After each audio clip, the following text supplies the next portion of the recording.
In this lesson, we will learn about Identity Server, which is the OpenID provider we will be using across this course.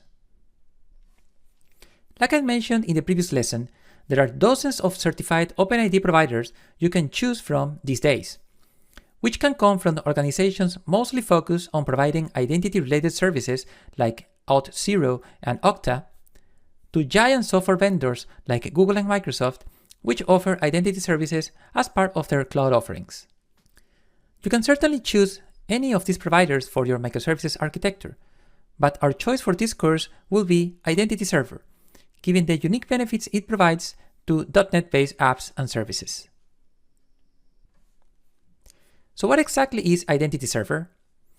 Well, in the words of its creators, Identity Server is an open-source, standards-compliant, and flexible OpenID Connect and OAuth 2 framework for ASP.NET Core.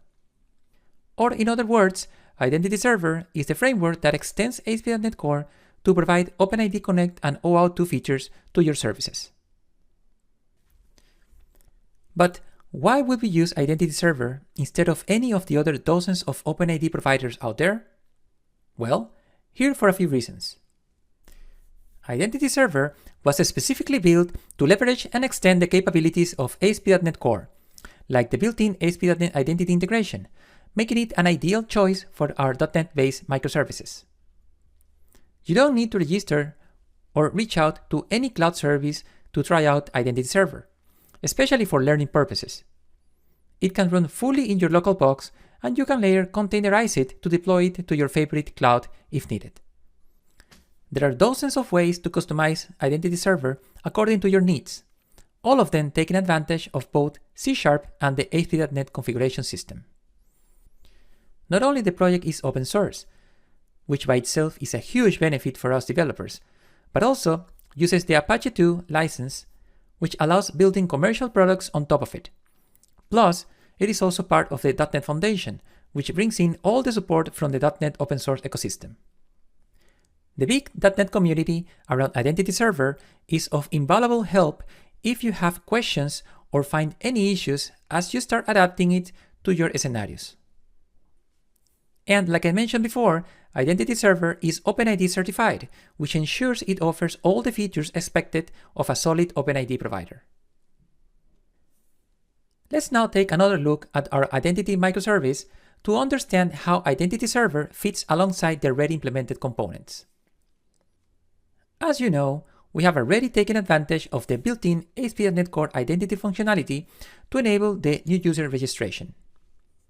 We also introduced our Users REST API to enable a few basic user management scenarios. This REST API, in turn, also uses the services provided by ASP.NET Core Identity to simplify how we interact with the user's database collection. We will now integrate Identity Server into this same microservice via the middleware components provided by publicly available NuGet packages, and which will effectively turn our microservice into an authorization server and a non-OpenID provider. This middleware will also be integrated to ASP.NET Core Identity so that it can work with our existing users collection, our upcoming roles collection, and a few other built-in components. With this, our client will be able to send authentication requests to our identity microservice, upon which the user will be redirected to the sign-in page provided by the ASP.NET Core Identity integration. Then, after successfully authenticating the user, an access token and optionally an ID token will be returned to the client. Finally, the client will be able to use the received access token to talk to our catalog and inventory microservices, and even to the user's REST API in the identity microservice, which will all now be protected to no longer allow unauthorized access. In the next module, you will learn how to properly secure your microservices in detail by using the multiple security-oriented features provided by ASP.NET Core and Identity Server. In this module, you will learn how to properly secure your microservices in detail by using the multiple security-oriented features provided by ASP.NET Core and Identity Server. By the end of this module, you will have a solid understanding of the following: how to integrate Identity Server into our identity microservice, effectively turning it into an authorization server and an OpenID provider. How to implement microservices authentication via OpenID Connect. What are JSON Web Tokens and their structure? How to properly secure ASP.NET Core-based microservices. How to generate and use access tokens to reach protected resources. And how to generalize the microservices security configuration to simplify how to add security to future microservices.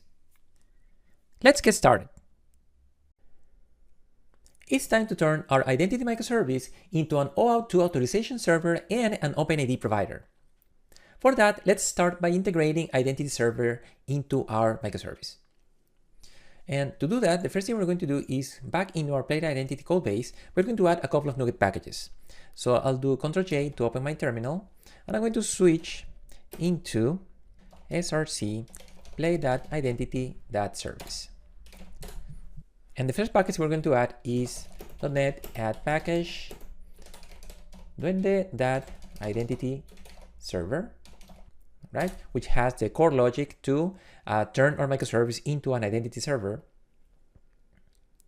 And then we will also add .NET add package duende.identity server.ASP.NET identity, which provides the integration between identity server and the ASP.NET Core identity framework.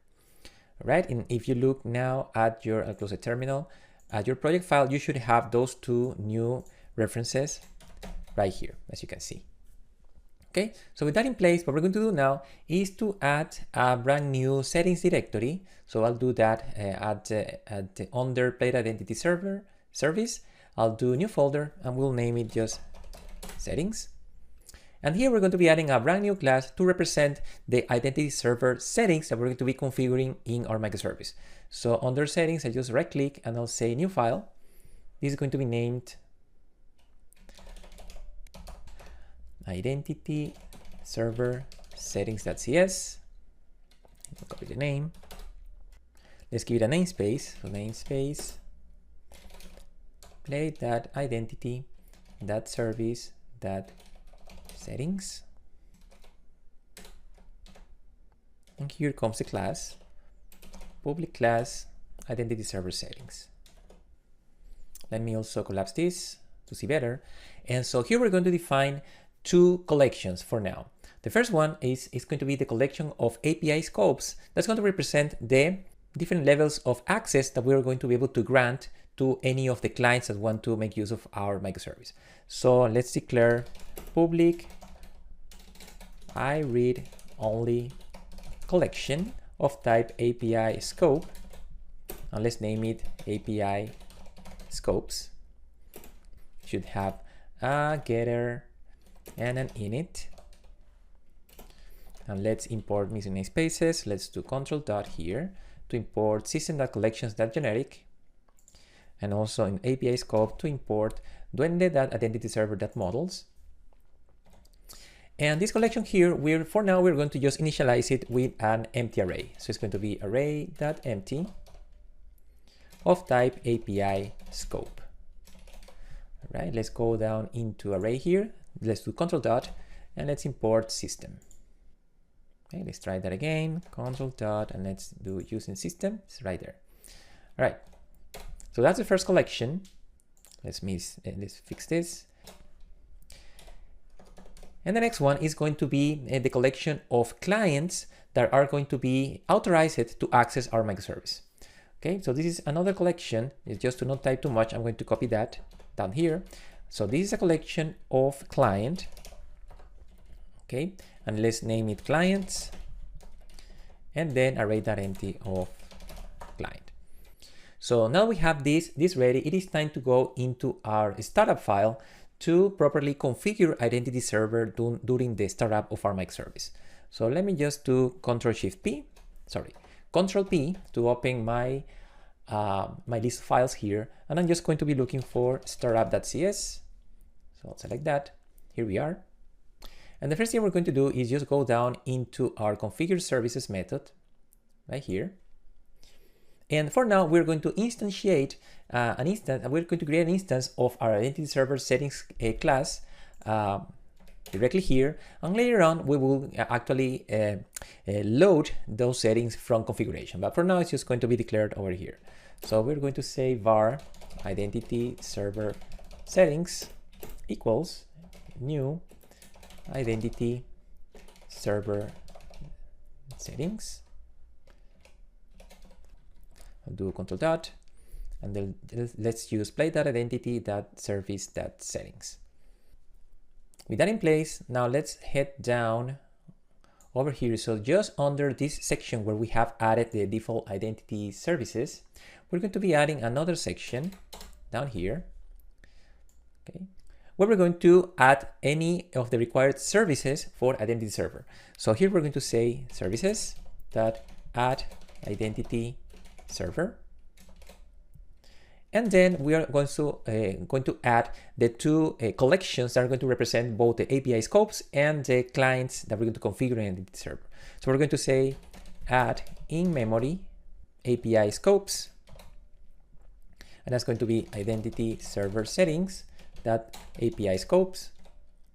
And then in the next line, let's also configure the clients. So add in-memory clients and identity server settings that clients, right? So those are all the services that we need to configure for the identity server. And now we have to actually go down into the configure method to also inform the request pipeline that we have to make use of those services, right? And so for that, we're going to go down into just between the use authorization and use routing section right here. That is a place where you have to insert what we would call the identity server middleware, right? And so just make sure that you do it exactly at this point, because if you do it either before or after, before user routing or after user authorization, things are not going to work quite well. So order is very important here. So we'll do app.use identity server. And so with that, we are pretty much ready to go ahead and stand up our identity server. So what we're going to do now is just open our terminal. Okay, let me clean this. And then I'll just do .NET run. And that is going to start our microservice now as an identity server.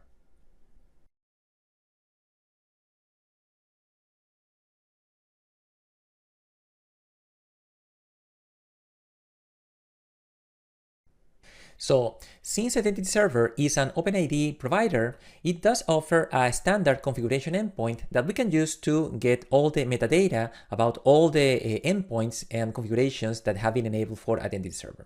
So to check out that information, let's now head down into Postman. Now here in Postman, I'm going to create a new GET request. And this request is going to go against our the host where we're hosting Identity Server. So if you look back at Visual Studio Code, that's going to be in HTTPS localhost 5003. So I'll copy that, paste that here, and then this well-known endpoint lives in this location here. So localhost 5003 dot well-known / openid configuration.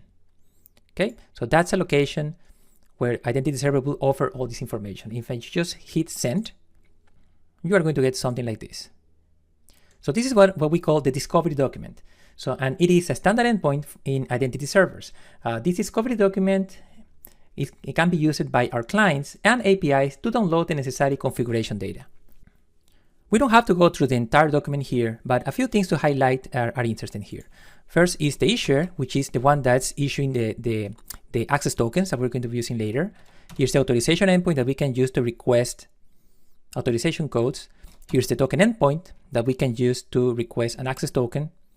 Here's the user info endpoint that you can use to retrieve even more information about the user that you may not have in an ID token. And there's about a bunch of other endpoints available here. Another interesting piece is the scope support. Remember that the scopes are the different types of access to resources that you can get via this identity server. At this point, it only offers offline access, which means that we can request what we call refresh tokens from this identity server if we wanted to. That allows us to request more tokens without having to authenticate once again once our existing tokens expire. here are the different types of grants supported so far, which include the authorization code grant that we will be using across this course. But as you can see, there are a few other grants that you could use with Identity Server. As you can see, it does support a response type, the response type that we need, which are code and token, and also ID token, and a few other options there. And also you can see the different code challenge methods that are supported here, including the S256, that is the one that we're going to be using. Okay, so we will see in the next lesson how to start using some of this information in order to request tokens from the Identity Server. But for now, let's see if we can get support for one more scope, the OpenID scope here, so that we can actually use OpenID Connect with our Identity Server. So how can we do that? Let's go back to Visual Studio Code. So now let's go ahead and do Ctrl+C to stop our service. And I'll close the terminal for now. And let's head back into Identity Server settings over here. And what we're going to do is we're going to define a brand new collection of what we are going to call identity resources. So these are kind of special resources that actually represent other type of scopes that we want to define for our Identity Server. So let me go here, and now I'm going to define public iRead only collection of type identity resource. Okay, and this one is just going to be named identity resources. But in this case, we're going to pre-initialize it with one well-defined resource. And to do that, we're going to just do this arrow function. So I'll do new identity resource array. And here I'm just going to define one resource, which is going to be new identity resources that OpenID. Okay, and then let's just close this. Okay, and so this OpenID resource, what it's going to do is actually is going to spin up an scope of type OpenID, right? So we could potentially just define this OpenID scope directly into the API scopes that we have over here, but you will need to know exactly the name of that API scope, right? So in order to not have to think of that, we will just use the OpenID scope that has already been defined by the server, and that will work just fine. Now, with this in place, just like we did with the other collection, we have to make sure that we also register identity resources back in Startup. So let's go back into Startup, and let's head up into our configure services method in this block here where we have already added these other collections. So I will go ahead and say add in memory identity resources, and here's where we're going to add identity server settings dot identity resources. All right. Now at this point, it is good to also add one more thing, and that is the integration between Identity Server and the ASP.NET Core Identity Framework, right? That would allow Identity Server to actually make use of our users and profiles that have been configured by the ASP.NET Core Identity Framework. And to do that, that's actually just one more line, which I'm going to just add over here. All you have to do is say add ASP.NET identity of type application user. Remember, this is the class that we defined and that represents our users in our identity database, right? Application user. So that's the one that we want to be using here. And with that in place, we can go ahead and restart our microservice. I'll do Ctrl+J and now say again .NET Run. And now let's head back into Postman to see what else we can find now. And I'll go ahead and refresh our discovery document. I'll just hit send. And notice how now we have one more scope available here, which is OpenID. This means that now our Identity Server is supporting the OpenID Connect protocol. Also notice that we now have one claim supported, which is a subclaim, which represents the identity, or in our case, the user ID of the user that's requesting access to some resource. Also, if we look back into Visual Studio Code, and I'm going to just stop the server and close terminal for a moment. We should be able to see the key that Identity Server automatically generated to sign our tokens. Remember, those tokens need to be signed by the OpenID provider, and in this case, Identity Server. And for developer scenarios, that key is automatically generated in your box. So if we open our Explorer, I'll do Ctrl-Shift-E right now to open my Explorer. And if we go scroll up a little bit, you're going to see that there's a brand new directory here called keys. And if we open that one, there's going to be a file over here.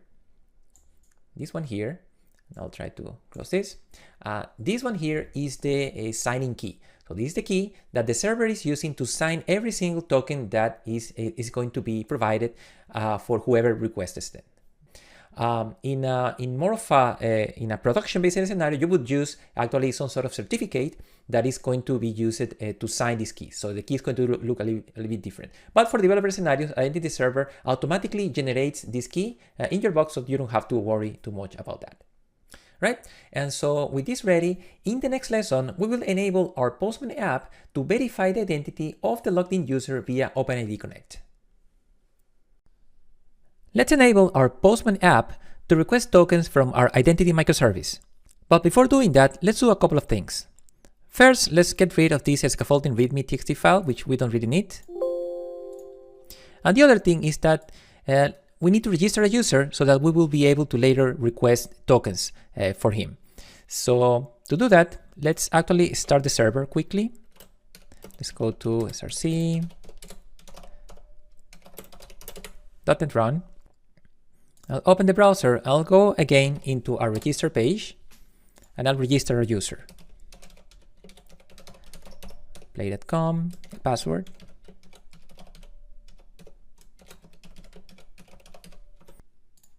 All right, the user is registered now. And the other thing that I'll do is I'll just go back to that register page. And as you can see, the user is now logged in, as you can see on the top here. But I'd like to actually simulate the scenario where the user has never really logged in into the service. So I'll just click on logout so that the user is completely logged out from the application. Then I'll just close this browser and I'll stop the web server and I'll close the terminal. So in order to register the Postman app to be able to request tokens, the first thing that we have to do is to go to our settings and define a client that represents the Postman app. So we could do that in app settings.json, but in this case, since we are registering what is really a developer tool, and we would not like to have people use Postman to request tokens in production, what I'll do is actually I'll use the app settings.development.json file, which is only meant for development purposes. So here what I'll do is I'll open another section, which we're going to call Identity Server Settings. And this section has to be named exactly with the name that we've been using in the settings file that we created under the settings directory, Identity Server Settings. That's exactly the name that we're going to be using here. And that's because the values for this section are going to be later populated into that class. So close that. And then let's open up the section here. And in this section, we're going to create an array that we're going to be called clients. It's an array. And here we have to define one client. So I'll open this section here. For that client, let's give it a client ID. So client ID, and in our case, we're going to name it Postman. Keep in mind again that this is a developer scenario. You probably want to protect this much better, the client ID. But since it's just for development purposes, let's give it the name of Postman. But you could use any other name as you wish. The next thing that we're going to specify here is the allowed grant types, which is an array. And in this one, we also specify what kind of grant we're going to allow for this client, which ties to the authorization code flow we want to enable.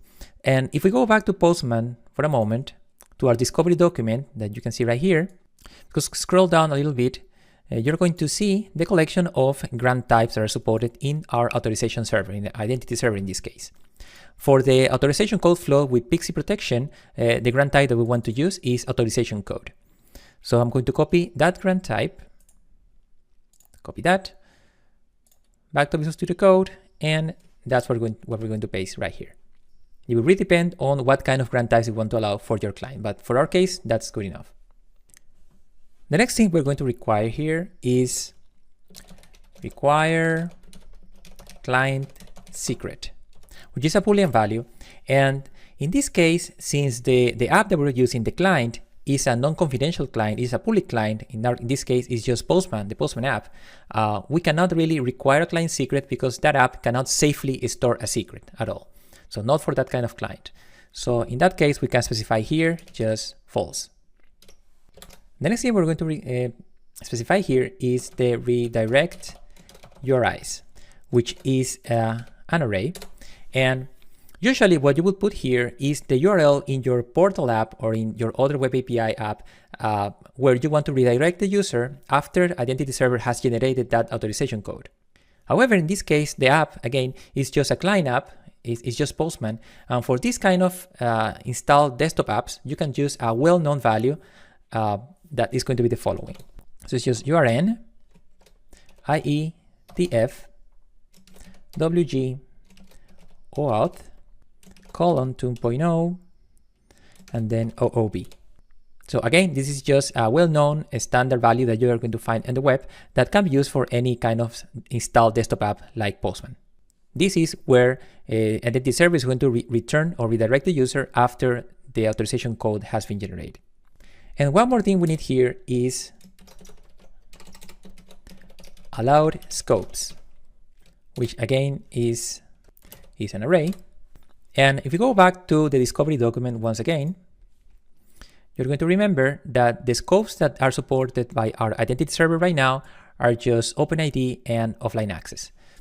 So at this point, since we want to test the ID token, the OpenID Connect flow, and how do we authenticate the user, we're only going to request OpenID for now. So I'm just going to copy this value, OpenID, and I'm going to paste that here. And with this done, this is really all the configuration we need for the Identity Server right now. But then we have to do a couple of other things. So like I said, we're going to populate our Identity Server settings class with these values from this section. So now that we have a client, and if we go back to Identity Server settings.cs, now that we have a client, we don't have to initialize this array as an empty array anymore. So what I'll do is I'll remove this right section, and I'll also remove the set here, and I'll turn it into an init, because this array, this collection, should be initialized only once from configuration, and after that, it should not change values at all. Let's now go to our startup file, startup.cs,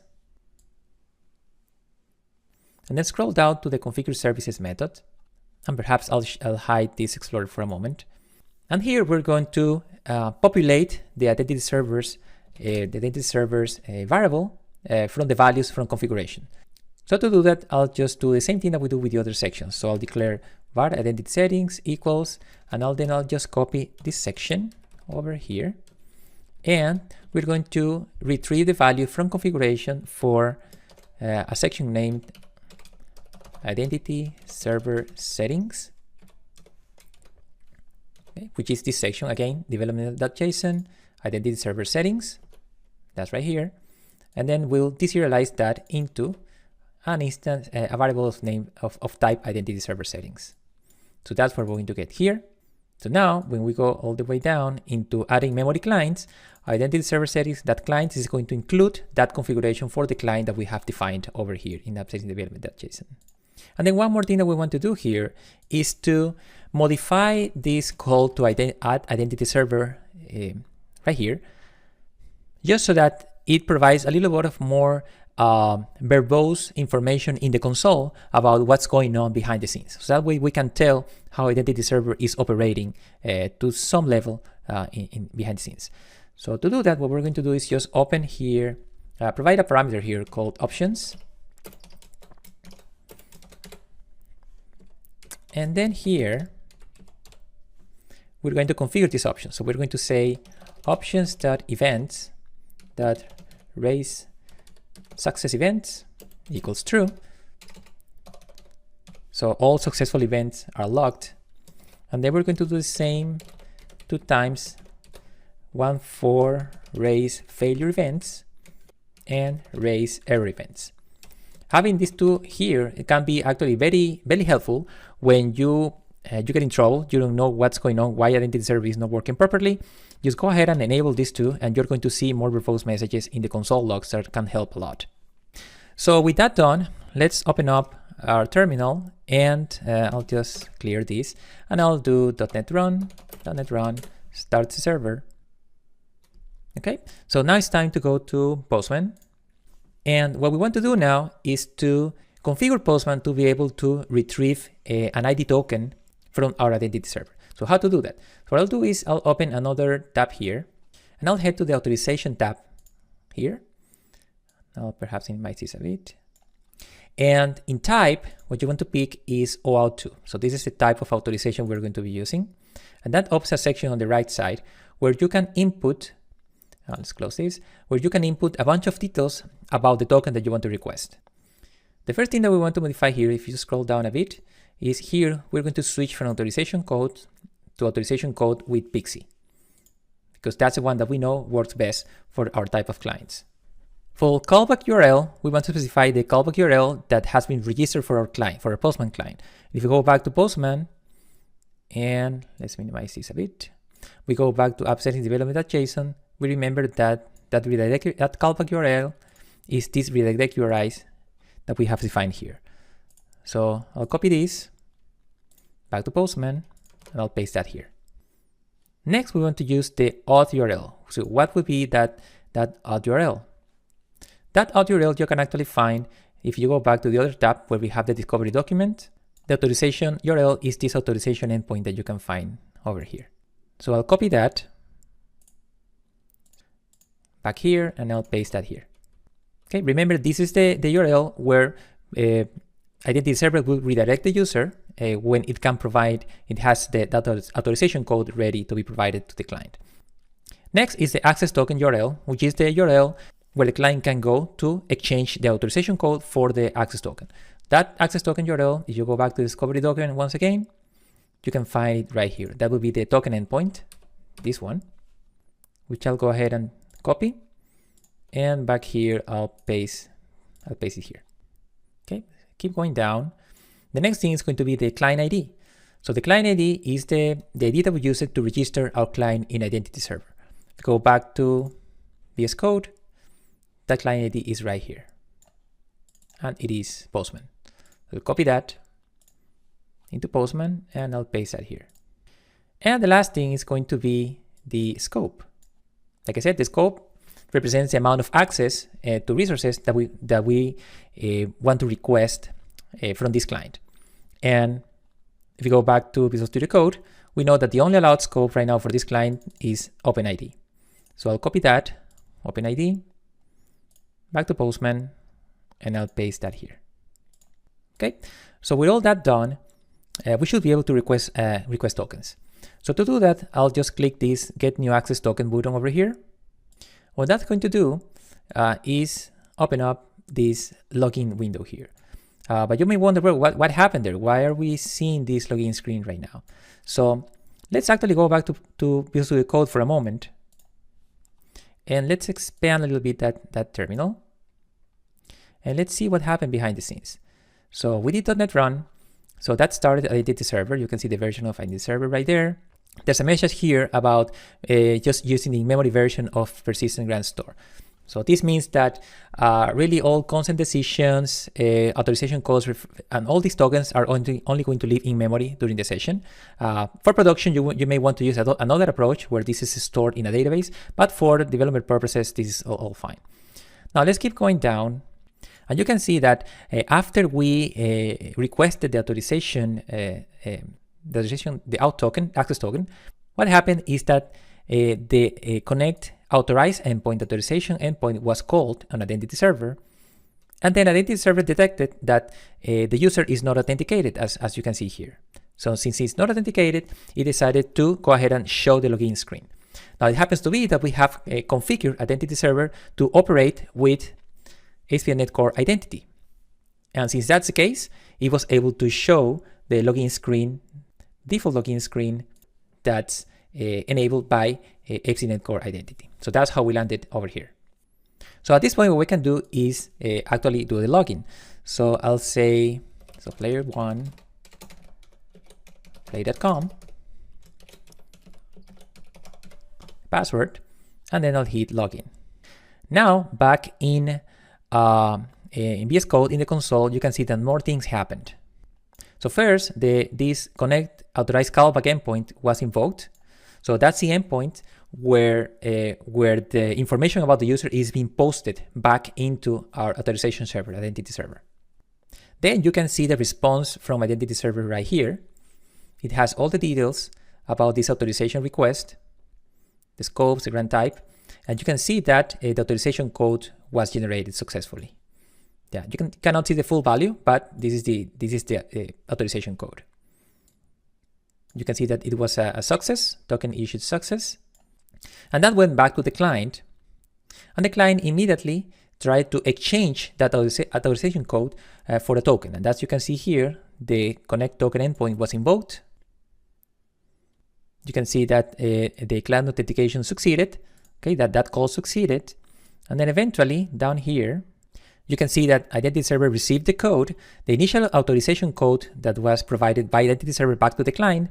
Now it was provided back into identity server. You can see the code here. You can also see the code verifier that was provided by the client and other details like client ID and redirect URI. So identity server is going to verify all this information. It has to make sure that this is correct. This is what it expects before being able to generate the access token or the tokens.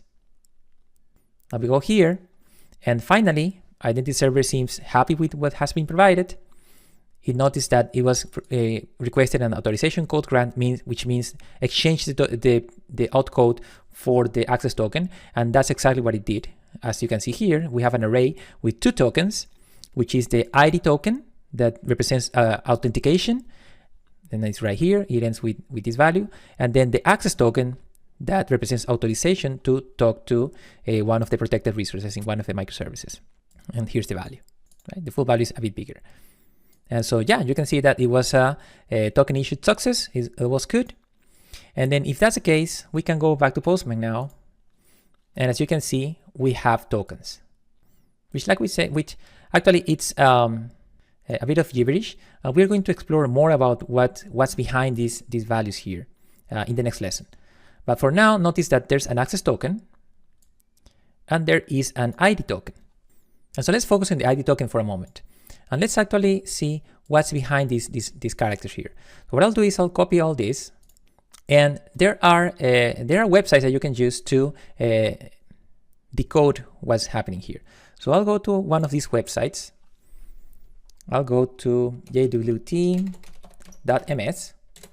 So this is one of those websites. Another popular one is jwt.io. So really up to you. They perform a similar purpose. I happen to like this one. So I'll just paste that value that I copied here for the ID token. And you can see the decrypted, the decoded version of the token right here. So like I said, next lesson, we will explore exactly what all of this means. But for now, just notice a couple of things like who issued the token, which is our identity server.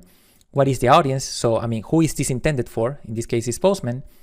And the other interesting piece would be the subclaim, which means that this is the user ID. This is the ID of our user in the database. So this information here really provides enough info to our client to assert that the user has authenticated, which is the purpose of the ID token.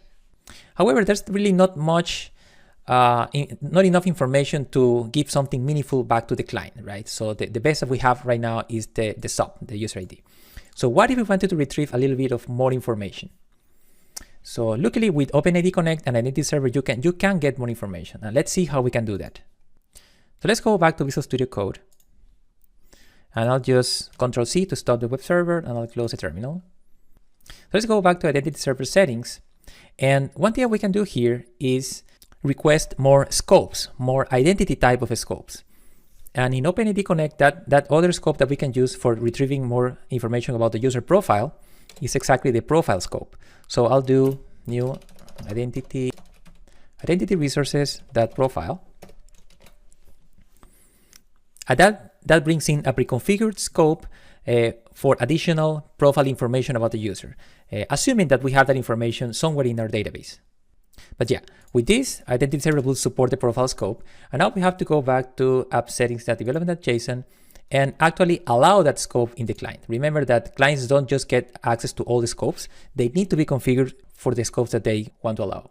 So I'll go ahead and I'll say profile, and that will allow the profile scope for our client. But one more thing that we have to do here is specify another setting, which is called always include user claims in ID token. And for this one, we'll say true. And we need to do this because by default, Identity Server will not return any additional claims in the ID token. And this is because it wants to optimize for the size of that token. It doesn't want to just let the token just grow significantly, because that can have performance effects on the app. So if you enable this setting, then any other available claims related to the user are going to be included in the ID token. So with that done, let's go ahead and start our web server once again. And let's go back to Postman. And I'll go ahead and I'll actually just delete all the tokens.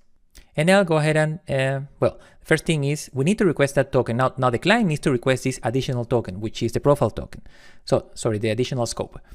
So for that, we're going to just put a space between OpenID and profile. So you can keep adding scopes here as long as you separate them by a single space. So now we're ready to request the additional profile scope, and I'll go ahead and click on the Get New Access Token button.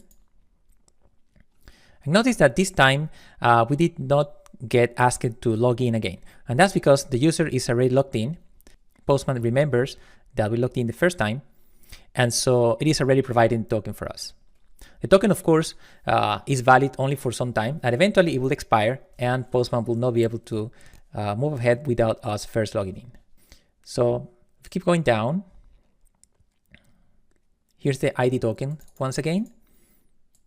So let me copy this ID token, copy that, and let's go back to JWT.ms.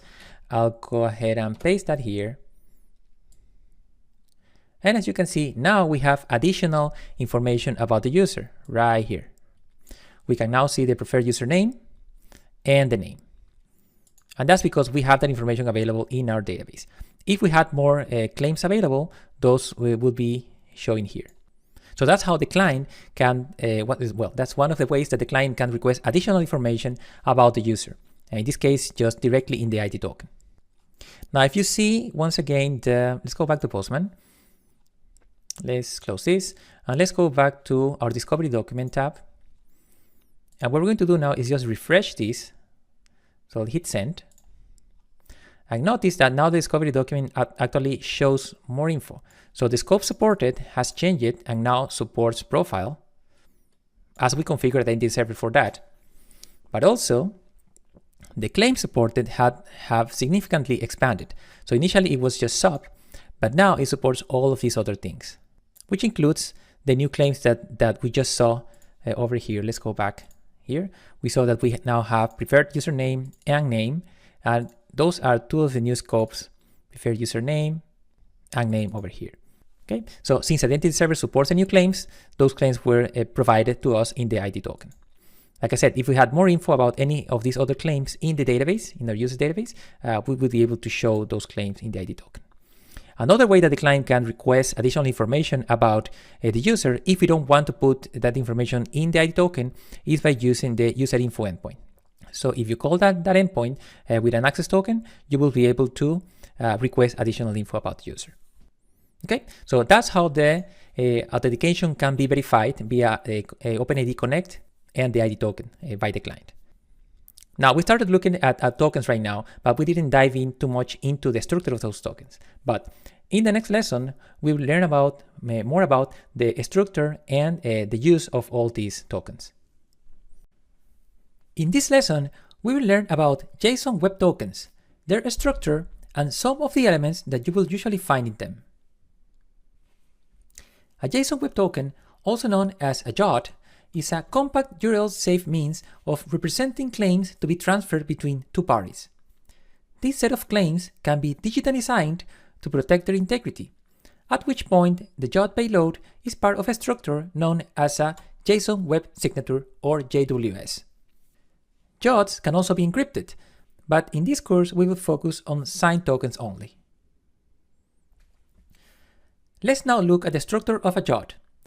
A JWT typically looks like this, which at first glance is just a lot of gibberish. However, there are two periods among all these characters that divide the JWT in three well-known parts. The header, which contains information about the type of token and how it was signed. The payload, which contains all the transmitted claims. And the signature, which is calculated from the encoded header and payload, an added secret, and the hashing algorithm specified in the header. It is used to verify that the message wasn't changed along the way. In the header of a JWT, we will typically find at least these two fields. ALG, which is the algorithm used to sign the token. RS-256, for instance, would mean that the JWT was signed using RSA signature with SHA-256. TYP is the type of token. The type here is usually just JWT, but in the case of OAuth access tokens, the value would be AT plus JWT. The header can also include an optional key ID field, which is an identifier of the key used to sign the token, in the case that the identity provider has more than one key available. Like mentioned before, the JWT payload contains the many claims that are being transmitted via the token. Some are well known and some are more specific to specific identity providers. Here for a few of the ones that you will find across this course. ISS is the issuer, and this is who created and signed the token. For instance, in our case, localhost 5003 is the address of our identity server, authorization server. Auth is the audience, which is who the token is intended for. So for instance, our access tokens are usually going to be intended for either the catalog or the inventory microservice, and our ID tokens will usually be intended for the Postman client. The client ID is the identifier of the OAuth client, which would have been registered initially in the identity server. In our case, that would be Postman. Sub is a very important claim that defines the principal that is the subject of the JWT. So in our case, this will be the ID of the signed-in user in the identity database. If you go to the identity database, you're going to find this ID for one of our users. Scope is the type of access granted to the client. We have seen how to use this already with the OpenID and the profile scopes, but later on we'll see how we can use scopes like catalog read access to grant read access to the catalog microservice, or the inventory full access scope to grant full access to the inventory microservice. AT-hash stands for access token hash value, and this one is used to correlate the ID token with the access token in case you need to. AMR stands for Authentication Methods References, and this is an array of strings that identify the used authentication methods. So far, for instance, we have been using PWD, which stands for password. But you could also use MFA for multi-factor authentication, PIN for personal identifier, and many other options that are available for AMR. Then we have a series of values that are really datetime values associated to the token, starting with MBF, which means not valid before, and this is the time before which the JWT must not be accepted for processing. So you cannot use this token before that date. Now these and all the datetime values are defined in seconds since the unit epoch, which is the number of seconds that have elapsed since January 1st, 1970. EXP is the expiration time after which the JWT must not be accepted for processing. IAT identifies the time at which the JWT was issued. Auth time is the time at which the end user last authenticated. IDP is the identity provider name, which in our case will just read as local, because it's a local identity server. SID is the unique identifier of the session of the end user in a particular device or user agent. This could be useful, for instance, when the user signs into multiple devices and the server might want to terminate a particular session. And lastly, we have GTI, which is the unique identifier of the JWT itself. So this could be used to prevent the JWT from being replayed. In the next lesson, we will secure one of our microservices to make sure only clients with a valid access token can get access to it. It's time to start securing our microservices to make sure that only authorized clients can get access to them. Let's start with our catalog microservice. So here I am in a new instance of Visual Studio Code, and I'm going to open the Play.catalog code base. So I'll go to Play.catalog, and I'll do code.-r to open in the current window. And the first thing that I'd like to do here is to head into the CSproc file, this one here. I'll collapse this for a moment. And you may or may not have these two entries here, these two package references. If you have them, please go ahead and remove them, because that would be obsolete code depending on when exactly you created this project. If you don't have them, it's fine. You don't have to worry about it. But in any case, we don't need any of these entries. Now, we do need to add a NuGet package here. So I'm going to open the terminal again. I'll switch to src, Play.catalog service, and then let's add this NuGet package, .NET add package, Microsoft.ASP.NET Core.authentication.jwt better. This is the package that we can use to add the required authentication into our catalog microservice. Okay, so with that in place, let me open up that Explorer view once again. And let's go to our startup file. Okay, I'll close this and I'll close that. Next, let's go down into our configure services method. And here we're going to add an entry to add authentication to this microservice. So what I'll do is I'll open up a space here, and then I'll say services.add authentication. Here we have to specify what kind of authentication we want to enable. So for that, we want to say JWT better defaults. Let's add a missing a space. That authentication scheme. So that really just defaults to better. So that's the kind of authentication that we want to use for token-based authentication. And then in the next line, let's do add JWT better. And then we want to specify options here. So options, close this. And then we have to specify two things here. The first one is going to be the authority, which is going to be the authorization server that is the only one authorized to provide the tokens that we're going to receive, the access tokens that we're going to receive.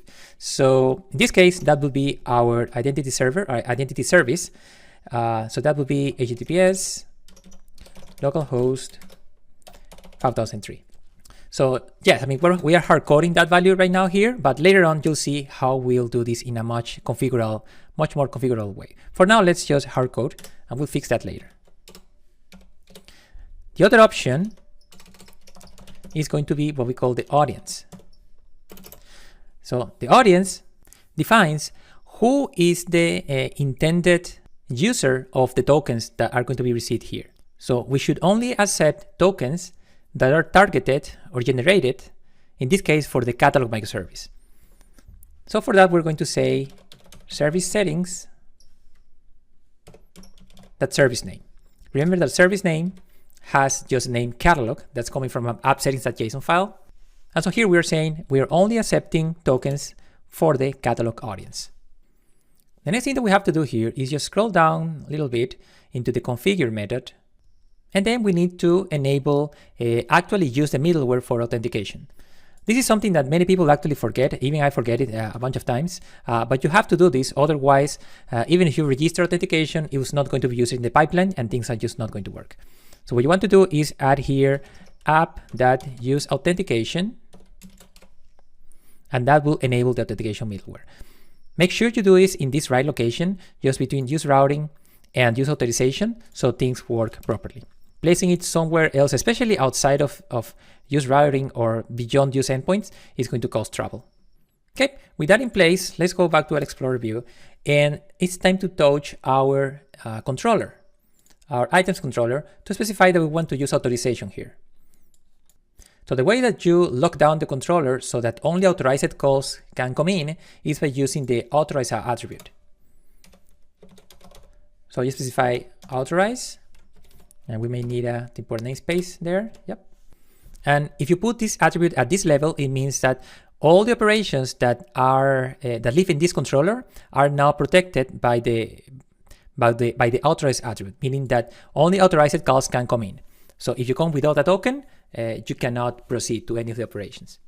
There are other ways to enable authorization. For instance, you could go to startup and also set up another way to just say, hey, I want to authorize every single controller. But in this case, since we only have one controller and we only plan to have one in this course, then this should be good enough. And one more thing that we're going to do is in our app settings development.json file. So let's go over there, app settings.development.json. Here we're going to enable a little bit of more logging, specifically for the ASP.NET Core authorization components, just so that we can see a bit more of what's going on behind the scenes. So we will enable Microsoft.ASP.NET Core.authorization. And we'll be using the information level for this one. Okay, and I think we can also close this for now. Okay, so with that in place, let's go ahead and run our identity microservice. I just open the terminal and I'll just do .NET run. And now let's go back to Postman and let's try to retrieve items from the catalog microservice as we have been doing before. So if you remember, we have a bunch of Postman collections that we can use for this. So I'll be using the in the play.catalog service collection. I'll go into items and into the items route. I'll close this. And you remember, this is the route you can use to retrieve items. So I'll go ahead and try to retrieve items from there now. And notice what happens. We are not getting really anything. And now we are getting a 401 unauthorized code, which is expected, right? So this means that the REST API for the catalog items is now protected, and you need to present an access token in order to be able to access the API. If we go back to VS Code very quickly, you're going to see that there's a message at the bottom that says that, yeah, authorization failed. We require an authenticated user, which is exactly what we wanted. So now let's go back to Postman. And since we now know how to get an access token to be able to talk to our microservices, let's get a token and see if we can use that to get authorized into the service. But of course, before doing that, we need to start that identity microservice. So I'll go back to identity now. Here's the identity microservice code base, and I'll just do .NET run in our play identity service folder. Okay, so that starts the service. Back into Postman. And then, while being still in the tab for getting items from catalog, I'll switch to the authorization tab. Let's scroll down here. And then I'll go to OAuth to 0. And this will likely be pre-filled with whichever information I used in the previous lesson or the last time. So authorization code with Pixie, our callback URL, out URL, and access token URLs, client ID Postman, code challenge method, SHA-256, and our two scopes, OpenID and profile.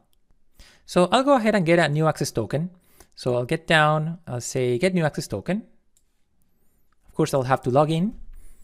So I'll say play1 at play.com, password, login. So we got a token, proceed. And I think it's a good time to actually take a quick look at how the access token looks like. So let me grab this. In the previous lessons, we took a look at the ID token. Well, we didn't look at the access token. So let me just grab this quickly into the jwt.ms page, paste that here. And here's how an access token looks like. So as you can see, we talked about many of these properties in the previous lesson. And the things that I'd like to highlight is just a few things, like the issuer, which in this case is the address of our identity microservice, which, by the way, we have just configured in the catalog microservice as the only issuer that we can accept. We have the client ID, which is Postman, the sub claim that reflects the ID of our authenticated user, and the other thing is the two scopes that have been authorized for this call. And by the way, if you want to get more details about any of these claims, you can always just go to the claims tab over here, and that will give you a lot of more details about what exactly each of them mean. Okay, So now that we know the details about this token, well, let's use it. So here in Postman, what we can do now is just say use token. Click on use token. The token will now be presented right here in the access token section. And now we can try our query once again by hitting send. And as you can see, we still get an unauthorized response. So that didn't work. In fact, if we go back to Catalog microservice, it still complains that authorization failed. So what's going on? Well, the reason for this is both the audience and the scopes that we're using right now as when we're requesting that token. So let me Ctrl C here. Let's stop that server. We are back in Catalog. Close this. So remember that when we went into startup.cs in the configure services method, we requested that the audience should be the name of our service, right? Which if we go back to our appsettings.json file, that service name is going to be catalog. So we need that audience. However, if you go back to the decoded version of the token, there's no audience claim at all here, as you can see. So this claim is not good. And not only that, there is no scope that gives access to the catalog or to any of the catalog microservice actions. So we need to fix this. So let's go back to the identity microservice. Here, let's stop this. I'll close terminal. And let's go ahead and open our appsettings.json file. Here we need to define two things. First, we need to define a proper scope that gives us access to operations in the catalog microservice. And we need to define what we call an API resource that contains that scope and that generates an audience for the catalog microservice. So how we do this? Let's collapse this for a moment. And just right here, we're going to open another section. We're going to call it once again, identity server settings. I'll open up this. Notice that this section is exactly the same one that we used in appsettings.development.json a moment ago, as you see. But this time we are defining settings that are going to be working just as well in local development or in production. So we don't need to put them here as we did for the Postman settings. We can just put them in appsettings.json. Let's collapse this now. And now we're going to define what we call the API scopes. So API scopes, okay, this is going to be an array. And then here we're going to define just one scope with a name. And then you can really use any name here, but it will be great to use a name that's meaningful of what kind of access it grants. At this point, we're going to define a scope that gives us just full access to everything in the catalog microservice. So let's name it catalog.fullaccess. Again, you can use really any name here, just use something that's meaningful for you. So that's the API scope. Now, like I said, we also want to define something that's called an API resource. So API resources. This is another array where, again, we just need one element. And in this API resource, we have to define at least two things, which is the name of the resource and the scopes that it contains. So the name is going to be just catalog, because catalog is the name that the catalog microservice is looking for the audience. Really what happens is that this API resource is going to be transformed, the name of this API resource is going to be transformed into the audience that's going to be placed into the access token. So you have to make sure that you use exactly the right name that catalog microservice is checking for audience. Next, you have to define the scopes. So which scopes are included in this API resource? In our case, that will be the only scope that we just defined over here, catalog full access. So I'll copy that and place it here. So the API resource is connected to the scope that we have defined before. So now, anytime somebody requests the catalog full access scope, it will get an access token with the catalog audience, which grants access to the catalog microservice. The next thing that we have to do is to update our client configuration so that our Postman client can actually request this scope. Because remember, you can't just get all the scopes by default. You have to get access to them. So I'll just copy this. And I'll go back to appsettings.development.json, scroll down a bit, and in the allowed scopes section for our Postman client, we are going to add this new scope, catalog.fullaccess. And now that we have done this, we do have, back in app.settings.json, we do have a value both for the API scopes array and for API resources. That means that if we go back to our settings class over here, identity server settings, we don't need to initialize an empty array anymore. So we can remove this empty array.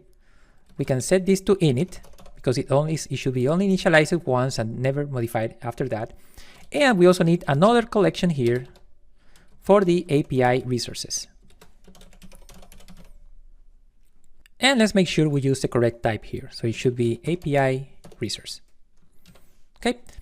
So now that we have this new collection, we have to also register it during startup.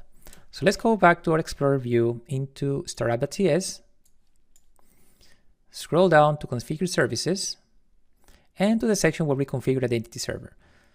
So here, just after configuring API scopes, we can go ahead and say add in-memory API resources, identity server settings.api resources. So with that, let's go ahead and restart our identity server. Let it run. And let's head back to Postman. Before asking for another token, let's actually go back to our tab where we have defined where we have queried our discovery document. Let's go ahead and query that discovery document once again and see what we get. I'll hit send. And if you look here, scroll up a bit more, we'll see that the scopes supported are now including the new catalog.fullaccess scope. So now our authorization server, identity server, actually supports the catalog full access scope. So it is a scope that can be requested now. So let's go back to the items tab here to get items. And now let's scroll down into the section where we define the scopes. Here is where we have to specify that new scope so that we can get it into our token. So I'll say catalog.fullaccess. Okay, so three scopes: OpenID, profile, catalog, full access. And now I'll go ahead and request a new access token. Click that. Proceed. Again, we don't get asked to authenticate again because Postman so far is able to still remember the last time we authenticated. Let's see this new generated token here. I'll copy this, go back to this page, space this new token, and see what we get now. Notice this. Now we have the catalog audience here, which means that we can use this token with the catalog microservice. And the catalog full access scope is also included in this token.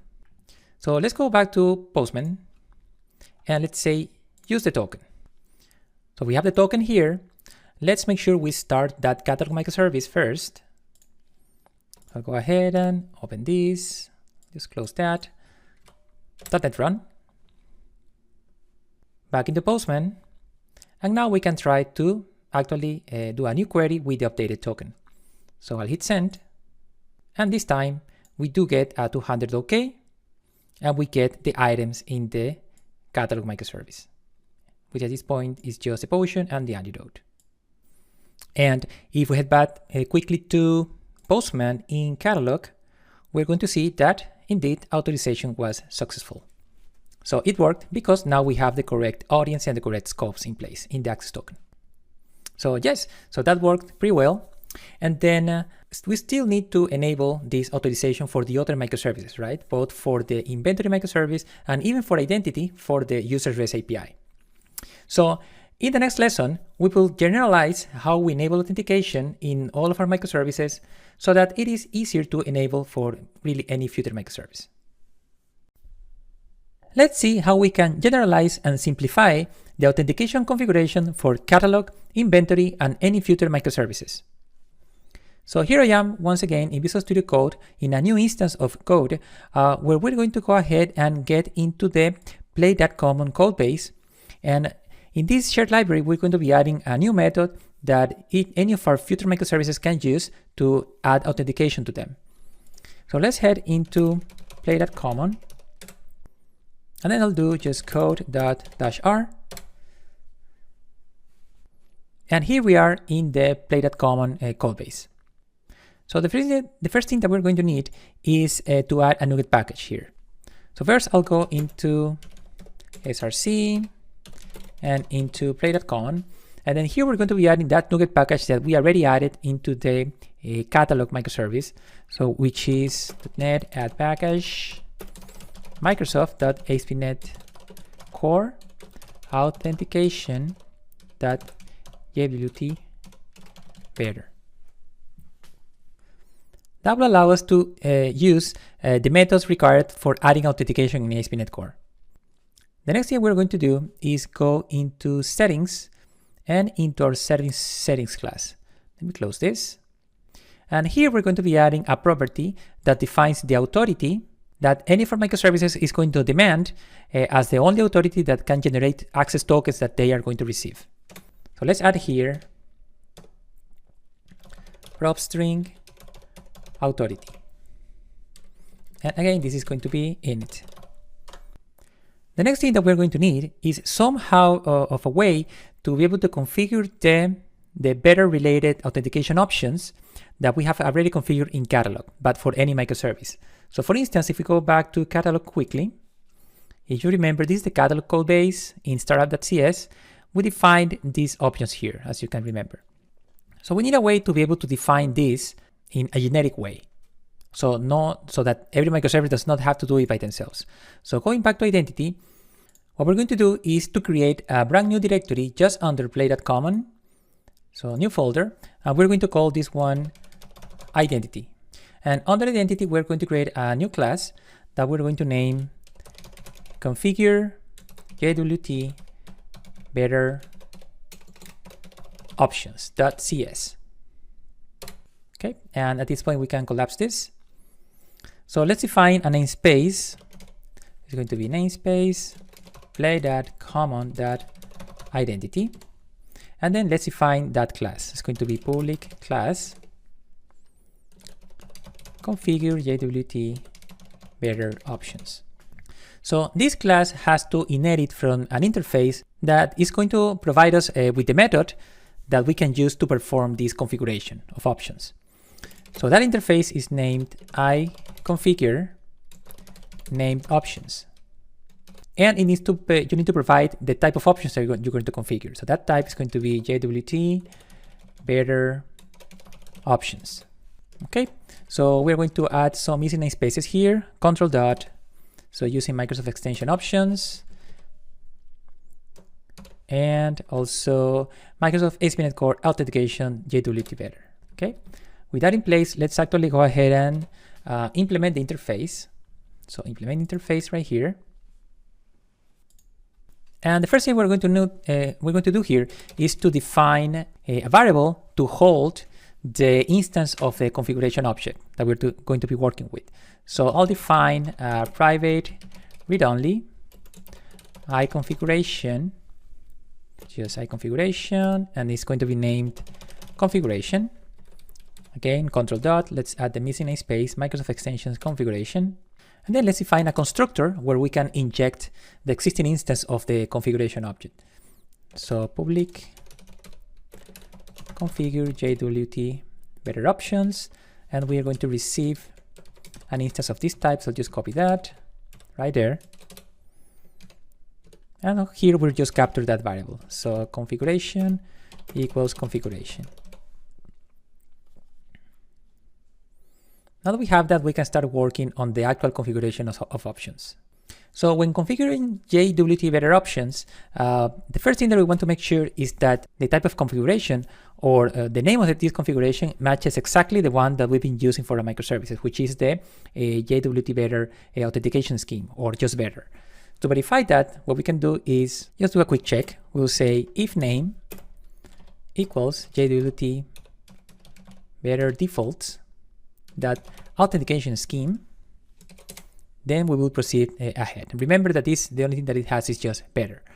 It's just another way to refer to the better configuration. So next thing is going to be to retrieve the current value of our service settings, where we have defined both the authority and the service name.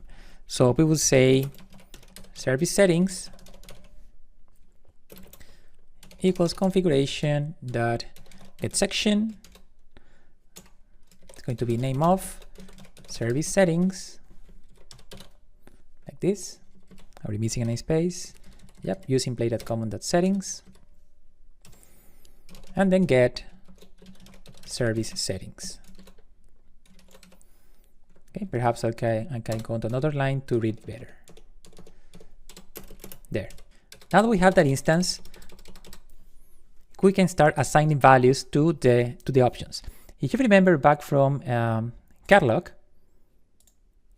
that's what we were doing right here.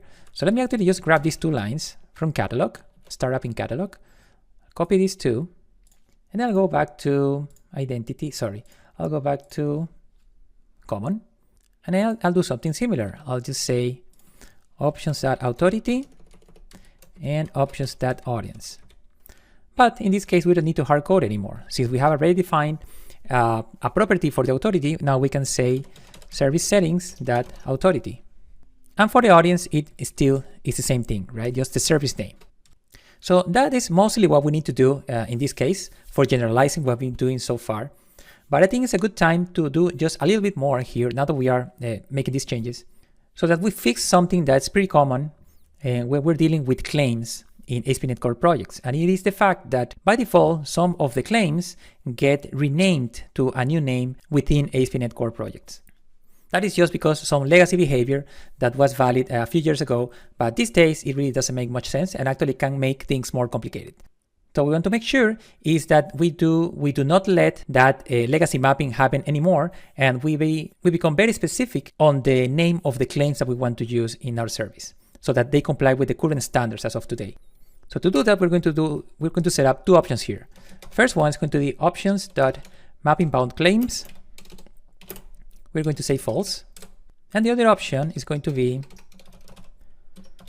token validation parameters. So it's going to be new token validation parameters. Let's remove this. Add the missing namespace. And here we're going to set two properties. The name claim type, which we want it to be just name, and the role name type, role claim type, which is going to be just role. Okay, so if you don't do this, I mean, things will work just fine. However, you may find issues moving forward as you're trying to integrate with other kinds of identity providers that use more standard claims that you may not be using in your project. So with this, you're getting into the correct standards. The next thing is to define something for this other configure method, where, as you can see, is very similar to the other one that we just configured, but it just doesn't have a name property, right? So this would be configured when somebody has not defined the authentication scheme that they want to use in their startup. We're not going to be really using this method here. However, it's good to provide some meaningful default. So what we're going to do is just have it call the other method with some default name. So what we're going to say is just configure. And here we're going to say options.default name. And then we pass the options that we received from the parameter. Okay, so that is good to go for this class. And then the next thing that we're going to do is to add a proper extension method that all of our microservices can invoke, and that will also use this configuration over here. So I'm going back to the Explorer. I'm going to right click on identity, and I'm going to add a new file named extensions.cs. Okay, so let's go ahead and collapse this once again. Let's set up a namespace. So it's going to be play.common.identity. And like every extension method, we have to define it as a static class. We'll name it extensions.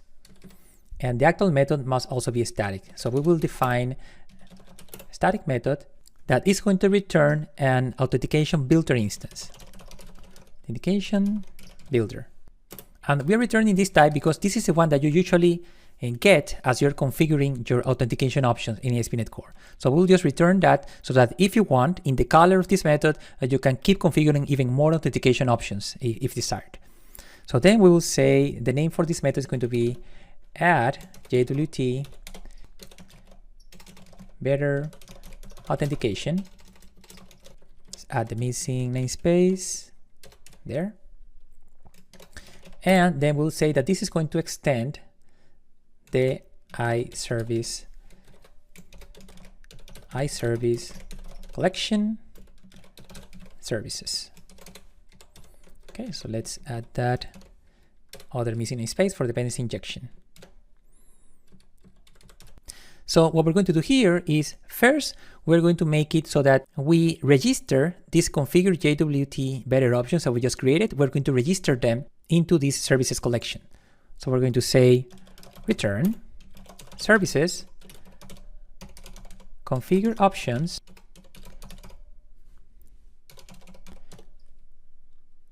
and the type is going to be configure JWT better options. And after that, we're going to do pretty much what we're doing in Catalog microservice. So going back to Catalog, here, remember that we called add authentication and then we called add JWT better. So I'm actually going to copy this from the Catalog services, Catalog startup file. So copy that back into common and I'll just paste it here. So add authentication with JWT better defaults right there, adding missing namespace.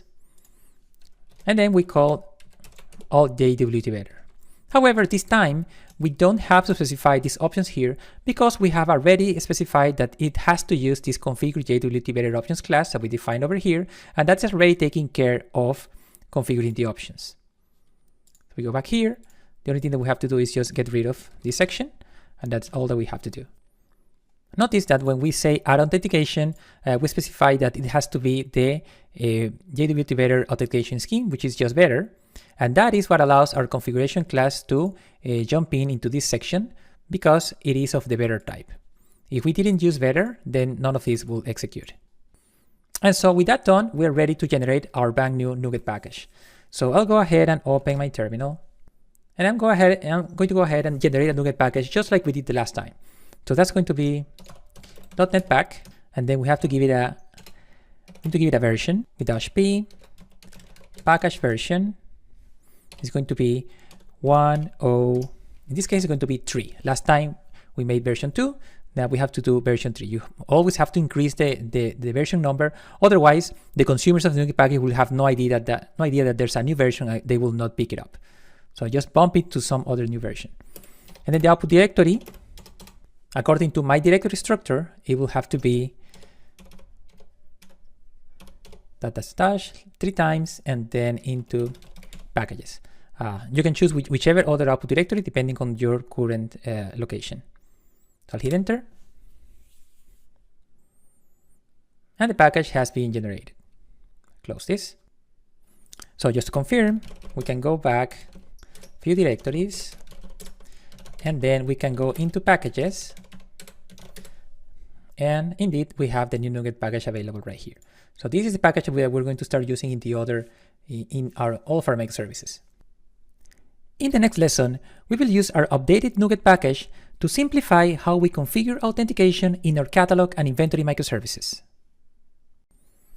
So it's time to go to catalog once again. So let me switch to catalog. And let's start using the updated NuGet package. So I'll just close this. And I'll go to the CSproc. I'll collapse this. So here what I'm going to do is 2 things. The first thing is we need to get rid, well, we don't have to, but we really don't need this NuGet package anymore because it's going to be used implicitly by our play.common NuGet package. So I'll just get rid of this package and then I'll go ahead and bump the version of play.common that we are using. By doing that, this dialog is going to pop up saying, hey, you need to grab a new set of dependencies. We'll say, yeah, that's correct. So let's restore.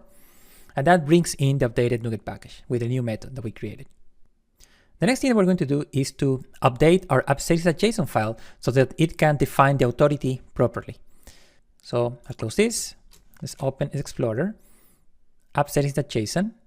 And right here in where we have service name, we have to add the new element that we just configured in our common package, which is the authority. And as we know, authority is just the address of our identity service.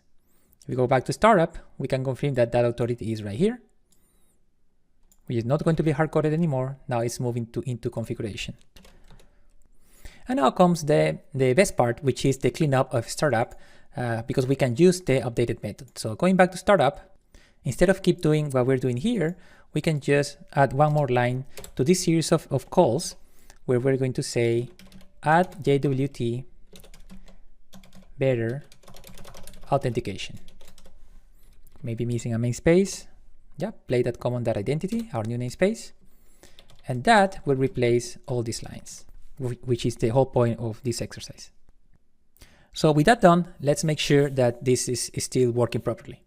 So let's go ahead and start our catalog microservice. I'll do .NET Run.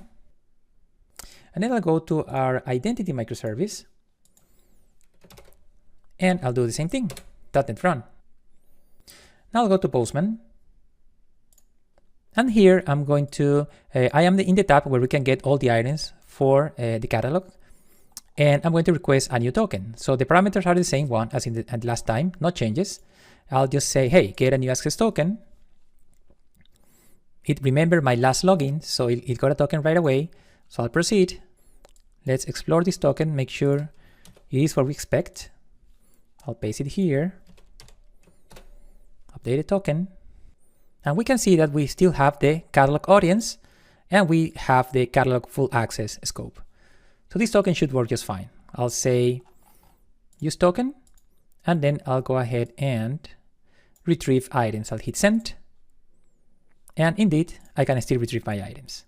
Got the potion, got the antidote. Access is being authorized correctly. At this point, our catalog microservice is properly configured for authorization. So it's time to do the same for our inventory microservice. But as a quick exercise, you could try pausing this lesson now and try to enable authorization in the inventory microservice by yourself, following what you have learned so far. You'll see that it's a fairly straightforward procedure. Okay, so what I'll do now is I'll switch to another instance of Visual Studio Code that I have prepared. So this is a new instance. And this time we're going to go into the play.inventory code base. So I'll go into play.inventory code.-r to reuse the current window. And the first thing that I'm going to do is to grab the updated version of our play.common NuGet package. So I'll open play.inventory.service csproc. Right here, I'll just bump play.common from 102 to 103. And I'll say, yes, go ahead and restore the updated NuGet package. Next, I'll go to app.settings.json, and I'll close this one here. And I will add the authority that we're going to need for this microservice. This is going to be exactly the same thing as in catalog. So I'm going to go into the catalog microservice, app.settings.json, and I will grab this one line, the authority, back into inventory, and that sets the authority. Next, I'm going to go into our startup file, and I'll collapse this now. And I'm going to scroll down into our configure services method, where I'm going to keep going through this series of calls for services. And I'm just going to append one more call, which is our new add JWT better authentication. Let's add the missing namespace, play.common.identity. And let's not forget to also add a call to app.useAuthentication in our configure method. We also need to go into our controller and start requesting authorization. So let's open up controllers, items controller. Okay, close that. And here we're going to add the authorize attribute. Authorize, let's add the missing namespace. And like I said before, this makes sure that all the operations in this controller now are going to demand authorization. Otherwise, with no token, none of them can be invoked. And one more thing here in the inventory code base is to bump a little bit the login level of ASP.NET Core so that we can see as things are happening, especially related to authorization. So I'll go ahead and open app.settings.development.json, and we're going to add an entry for Microsoft ASP.NET Core authorization information level. Okay, so that's good enough for our inventory microservice. So I'll go ahead and open our terminal. And perhaps I'll just collapse this, and I'll say src .NET Run. But as we know by now, this is not enough. we still need to define the proper scope and an API resource in the identity microservice so that it is able to generate tokens that actually grant access to the inventory microservice. So let's go back to identity. Here's the identity code base. I'm going to Control C to stop the server, close this, and I'm going to go to app settings.json, collapse this. So remember that for catalog, we did two things. We added catalog full access as an API scope, and we added this catalog API resource. So we're going to do pretty much the same thing for inventory. I'm going to copy this section, and here I'm going to say inventory.fullaccess. And next, over here, I'm going to copy this catalog section or API resources, and I'm just going to add inventory, and we're going to copy the inventory full access scope for inventory.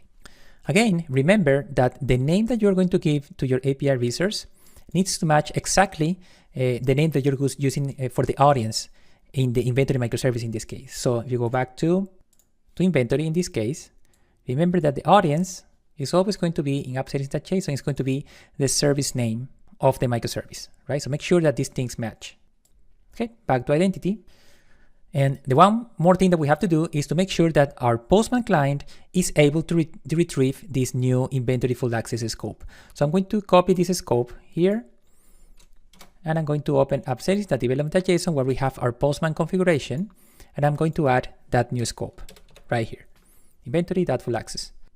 So now the client is able to retrieve tokens that can access both catalog and inventory microservices, as well as they can retrieve the OpenID information. So now we can go ahead and start the server for identity, collapse this. So .NET Run, and let's go ahead and open up Postman. And let's try to do an operation that requires access to inventory. So one thing that we can try to do is to actually assign one item to one of our real users.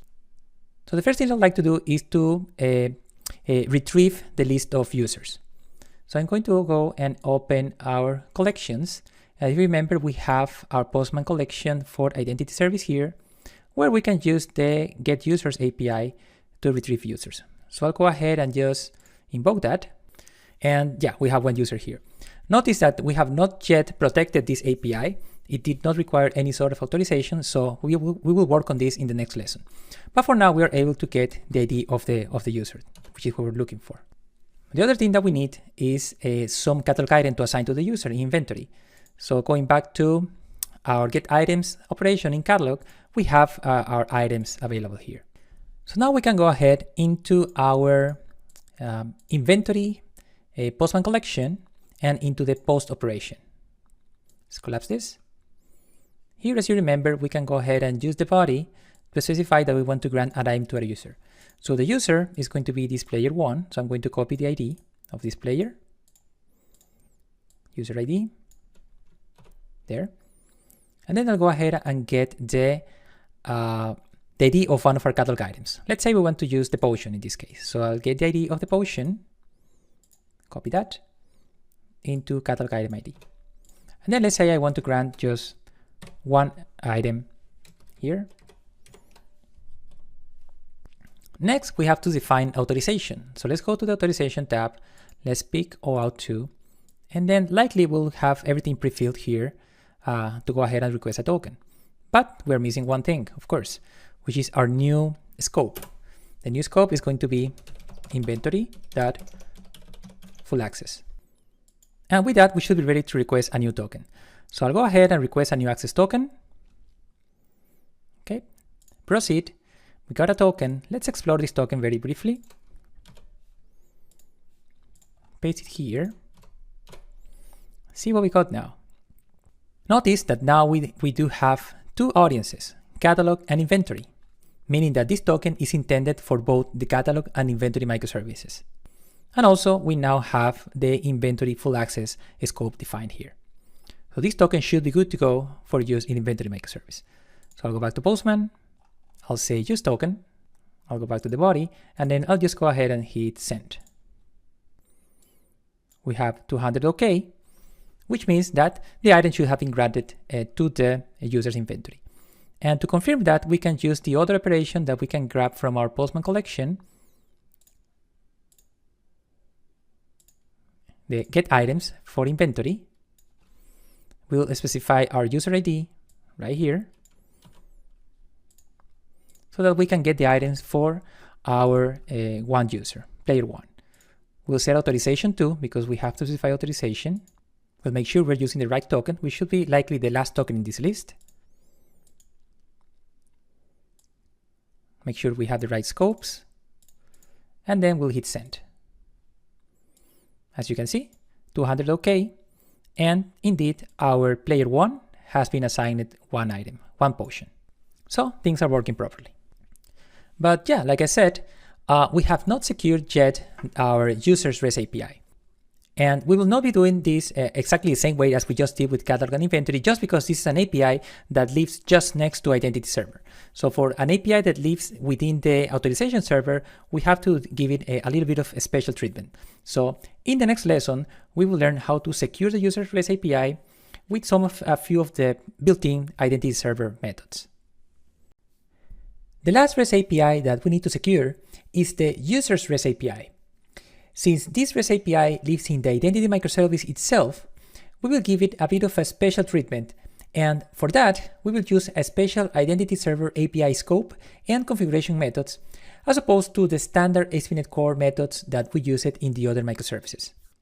So here we are back in the identity microservice codebase.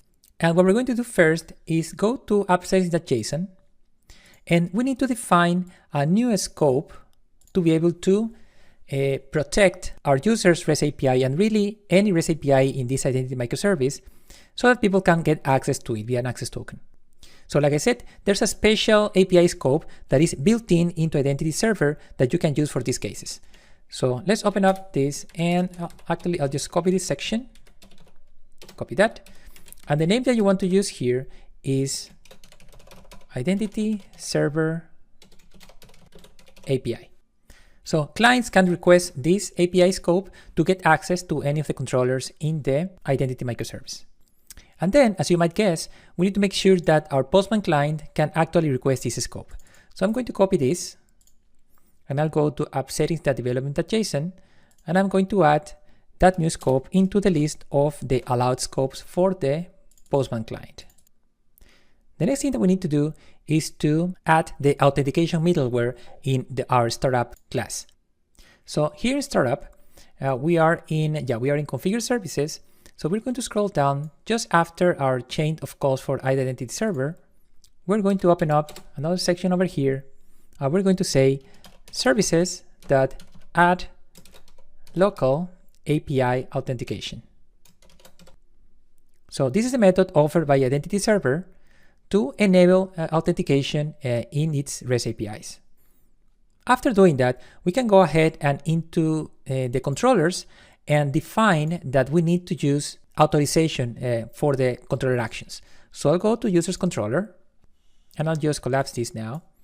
And here I'm going to define the authorized attribute. So I'll control dot using Microsoft ASP.NET Core authorization. And not only that, we're going to be using a special policy here to make sure that all the identity server requirements are met when somebody tries to use an access token to access these REST APIs. So that policy name is, well, we'll say policy equals local API. Yeah, let's use the missing namespace. That policy name. That's a policy that you can use in order to secure this controller. We'll learn more about policies in a future lesson, but for now, just know that this is the policy that you should be using for securing APIs that live in identity server. So with that, we can go ahead and start our server. So I'll open the terminal here and I'll do .NET run. And now I'll go back to Postman. And here we are back in the tab where we've been querying the user's REST API, right? So if I try to query this again, so I'll hit send, you'll notice that now we get unauthorized, which is expected. So now what we want to do is to use authorization. So I'll go to authorization tab. I'll pick our OAuth2 type. I'll make this smaller. And the parameters are mostly the same that we've been using, but we need to request one more type of scope, which is our new identity server API scope. Okay, so with that, we can go ahead and request a new access token. Proceed. Let's explore this token. Yeah, back here, I'll go ahead and paste it. And as you can see, we have now a new scope available here, the Identity Server API scope. Notice that there's no new audience created here. We still have only catalog and inventory audience. But this happens to be something that's actually optional as you define your API scopes. So you may want to use API scopes in combination with API resources, as we have been doing for catalog and inventory, but you can just use, if you wanted, you can just use scopes and never use an API resource, in which case there's not going to be any audience requested. So that's how Identity Server defined their policy, and that's what's going to work just fine for us. So this token should work. So I'll go back here and I'll say use token, and I'm going to hit send. To expand this, we can see that now we were able to query the REST API just fine. So yeah, all of our microservices are properly secured now, and that will be the end of this model. In the next model, we are going to introduce roles into our identity microservice so that we can use them for doing more advanced authorization across all of our microservices. In this model, you will learn how to use the different authorization options in ASP.NET Core to properly authorize users to your microservices. By the end of this model, you will have a solid understanding of the following: how to store secrets during local development via the .NET Secret Manager, which are the different authorization types that can be enabled in ASP.NET Core apps, how to seed users and roles in our identity microservice, how to implement role-based security, and how to implement claims-based security. Let's get started.